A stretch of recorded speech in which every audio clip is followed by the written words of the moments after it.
We'll start with the origin of Bitcoin, the genesis of Bitcoin. It all started with a white paper which was published by a person, Satoshi Nakamoto. It's a pseudonym, and nobody knows who actually is. Is it a group of person or individual person with a paper called Bitcoin, a peer-to-peer electronic cash system? In this paper, is referring to the block and a hash. And actually, this is the birth of what we now call it as the blockchain. Blockchain means a set of data put into one is called a block. And they are linked together by hashing, by alphanumeric numbers, so that one will be chained to the other. And so every data will be chained one to the other, and they say we can read all these blocks back to the first one, which was started by Satoshi Nakamoto, called Genesis block. And we had to learn another term called shared open ledger. Now, ledger, as we know, is an account book. And say if you want to transfer money through a bank, what we do is say, for example, A wants to transfer money to C, the A's account will be debited and C's account will be credited in the bank's account. That's the third party. And we rely on this ledger that is kept there. And we know with the digital, we have what is known as the spreadsheet. Now, what Satoshi Nakamoto is suggesting is that all these should be net together. There are a number of computers which have been set up all over the world, and these accounts are kept there, the same ledger. This is called the distributed ledger technology. And every node will keep the full account. So just imagine how much space will be required. Just imagine how much calculation power should be required for each of these nodes. So this is the figure of one of these nodes. This will be as huge as this. And these people who operate are called the miners, because in the case of gold and silver, we know that they have to dig out. But here, this is not a physical effort, this is a mental effort. In fact, these people who are there, they will get a remuneration in the form of new coins. That's why they are called the miners.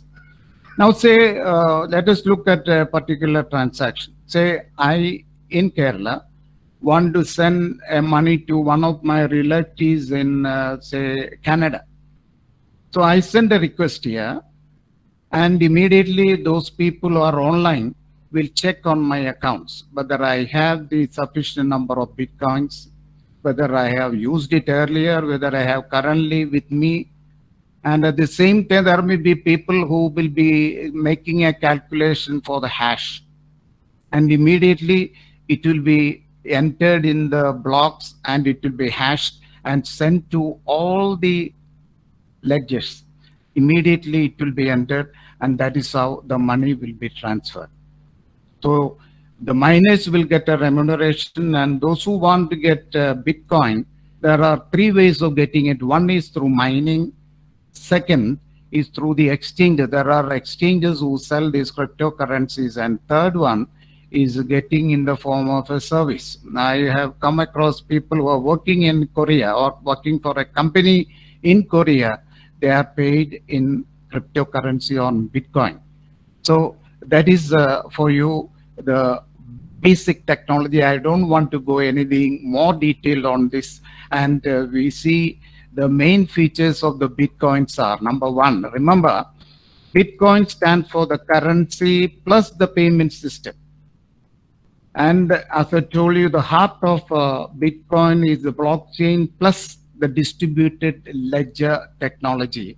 This is an open source which has Satoshi has made, and there are much improvements on this. And as you can see, there are innovators who are innovating on this, and a number of cryptocurrencies have emerged. This is a financial revolution, which we call it as decentralized financing, DeFi. Every transaction is automatically verified. and it is anonymous. Nobody knows who it is. It is only in digits people will be known. So it is likely to be misused, and there can be a number of illegal activities related to these cryptocurrencies. So these are the main differences. If you look at the legal tender currencies, which we know they are centralized, that means it is through a bank we issue it. But in the case of cryptocurrency, it is decentralized. There is no one person controlling it.